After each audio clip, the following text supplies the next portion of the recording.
नमस्कार दोस्तों, आशा की पाठशाला में आप सभी का स्वागत है। आइए बच्चों, आज मैं आप सबको कक्षा 5 वाटिका पाठ 2 पंच परमेश्वर का अभ्यास कार्य कैसे करना है ये आप सभी को बताते हैं। पहले बच्चों इसका हम शब्द अर्थ देख लेते हैं। इसका शब्द अर्थ है, पहला है स्वादिष्ट। स्वादिष्ट का अर्थ होता है जायकेदार। गृह स्वामिनी, घर की मालकिन। दैव योग, ईश्वर की इच्छा। परिश्रम, मेहनत। धृष्टता, ढिठाई। कबूल, स्वीकार। जिरह, बहस। सर्वोच्च, सबसे ऊंचा। अब देखते हैं बोध प्रश्न में बच्चों। पहला प्रश्न है का जायदाद की रजिस्ट्री होते ही जुम्मन का व्यवहार बदल गया।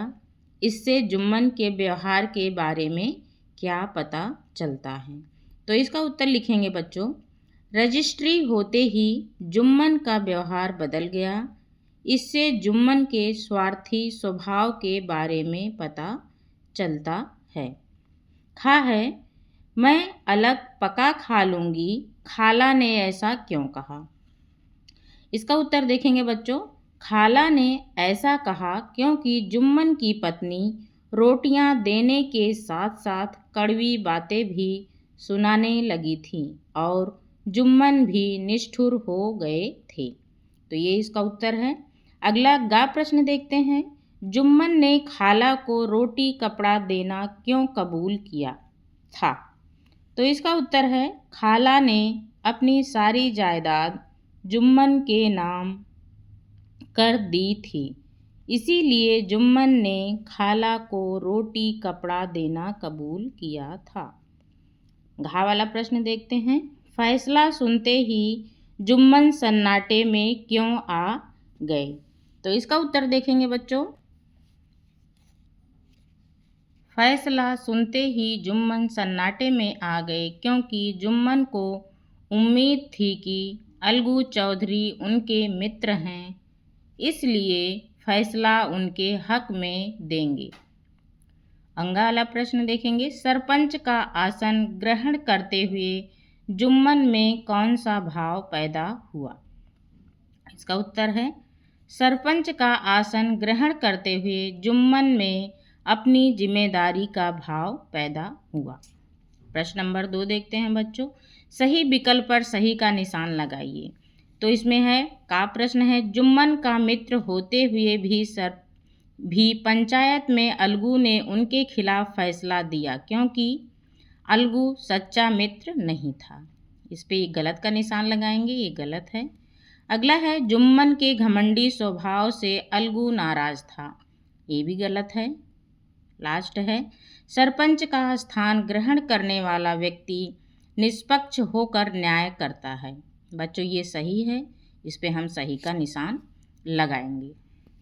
अगला प्रश्न देखेंगे। प्रश्न खा है, जुम्मन शेख ने समझू साहू के विरुद्ध फैसला दिया कि बैल का पूरा दाम अलगू चौधरी को दें क्योंकि इसका उत्तर रहेगा, जुम्मन शेख ने सरपंच बनकर समझू साहू से बदला लिया, ये गलत है, इस पे गलत का निशान लगाएंगे। अगला है, जुम्मन शेख ने अपने मित्र अलगू चौधरी का पक्ष लिया, ये भी गलत है, गलत का निशान इस पे लगाएंगे। अगला है, बैल की मृत्यु केवल इस कारण हुई कि उसने कठिन परिश्रम लिया गया और उसके दाने चारे का प्रबंध नहीं किया गया, ये बिल्कुल सही है बच्चों, तो इस पे हम सही का निशान लगाएंगे। अगला प्रश्न है, प्रश्न नंबर 3 है, कहानी में आए वाक्यों को सही क्रम में लिखिए। तो बच्चों ये क्रम जो है उल्टा सीधा दिया गया था, तो इसको हमने सही करके लिख दिया है, तो आप लोग भी इसी तरह इसको लिख लेंगे। तो इसमें पहला है, जुम्मन शेख की एक बूढ़ी खाला थी। दूसरा है, उसके पास थोड़ी जायदाद थी परंतु उनके निकट संबंधियों में कोई ना था। तीसरा है, जुम्मन ने लंबे चौड़े वायदे करके वह जायदाद अपने नाम लिखवा ली थी। चौथा है, एक दिन संध्या के समय एक पेड़ के नीचे पंचायत बैठी। 5वां है, अलगू चौधरी ने जुम्मन से जिरह शुरू की। 6ठा देखते हैं, सरपंच का आसन ग्रहण करते हुए जुम्मन में अपनी जिम्मेदारी का भाव पैदा हुआ। 7वां है, थोड़ी देर बाद जुम्मन अलगू के पास आए और उनके गले से लिपट गए। प्रश्न नंबर 4 देखेंगे, किसने किससे कहा। तो इसमें पहला है, बेटा तुम्हारे साथ मेरा निवाह ना होगा, तुम मुझे रुपए दे दिया करो, मैं अलग पका खा लूँगी। इसको किसने किससे कहा, खाला ने जुम्मन से कहा। अगला है, रुपए क्या यहाँ फलते हैं, जुम्मन ने खाला से कहा। शेख, जुम्मन, हम तुम पुराने दोस्त हैं, मगर इस समय तुम और बूढ़ी खाला दोनों हमारी निगाह में बराबर हों। तो इसको किसने किससे कहा, अलगू चौधरी ने जुम्मन से कहा। अगला देखते हैं, भाई पंचायत कर लो, जो कुछ तय हो जाए उसे स्वीकार कर लो, लोगों ने समझू साहू से कहा। अगला है, समझू के लिए उचित है कि बैल का पूरा दाम दें। तो इसको जुम्मन ने समझू से कहा। पंच ना किसी के दोस्त होते हैं ना किसी के दुश्मन। तो इसको खाला ने जुम्मन से कहा। अगला प्रश्न देखते हैं, प्रश्न नंबर 5, नीचे लिखी पंक्तियों का आशय अपने शब्दों में लिखिए। रजिस्ट्री पर मुहर लगते ही खातिरदारी पर भी मुहर लग गई। तो इसका उत्तर है, जैसे ही खाला ने अपनी जायदाद जुम्मन के नाम की, वैसे ही जुम्मन ने उनकी खातिरदारी अर्थात रोटी कपड़ा आदि देना बंद कर दिया। अगला देखते हैं, अगला प्रश्न है, कुछ दिनों तक और यूं ही रोध होकर काम चलता रहा। इसका उत्तर लिखेंगे, कुछ दिनों तक खाला चुपचाप रोकर जुम्मन और उसकी पत्नी के व्यवहार को बर्दाश्त करती रही। अगला प्रश्न है, जुम्मन ने धृष्टता के साथ उत्तर दिया, रुपए क्या यहाँ पेड़ पर लगते हैं। तो इसका उत्तर है, जब खाला ने जुम्मन से खर्चा पानी मांगा तब जुम्मन ने ऐसे जवाब दिया जैसे वह उसके पैसे मांग रही हूँ। अगला है, जुम्मन को यह फैसला आठों पहर खटकने लगा। तो इसका उत्तर लिखेंगे बच्चों, अलगू ने जो फैसला सुनाया वह जुम्मन को बहुत बुरा लगा। जुम्मन दिन रात उसी के बारे में सोचने लगा। अगला प्रश्न है, मैं इस समय न्याय के सर्वोच्च स्थान पर बैठा हूँ, सत्य से जौ भर भी टलना मेरे लिए उचित नहीं है। तो इसका उत्तर देखेंगे बच्चों, सरपंच के आसन पर बैठते ही जुम्मन के मन में ख्याल आया तथा उस समय जुम्मन ने अपनी दुश्मनी भूलकर सिर्फ सही गलत के आधार पर न्याय करना ही उचित समझा। अगला प्रश्न है, भाषा के रंग में देखते हैं, का है, मुहावरों का सही अर्थ से मिलान कर अपने वाक्यों में प्रयोग कीजिए। तो बच्चों ये कुछ मुहावरे दिए गए हैं, इसको आपको जो है लिखना है और इसका जो है अर्थ बताना है, उसके बाद वाक्य में प्रयोग करना है। तो पहला मुहावरा है, मुहर लग जाना, का अर्थ होता है बच्चों पक्का हो जाना। वाक्य में प्रयोग करेंगे इसका, मकान की रजिस्ट्री पर मुहर लगते ही घर में खुशी का माहौल हो गया।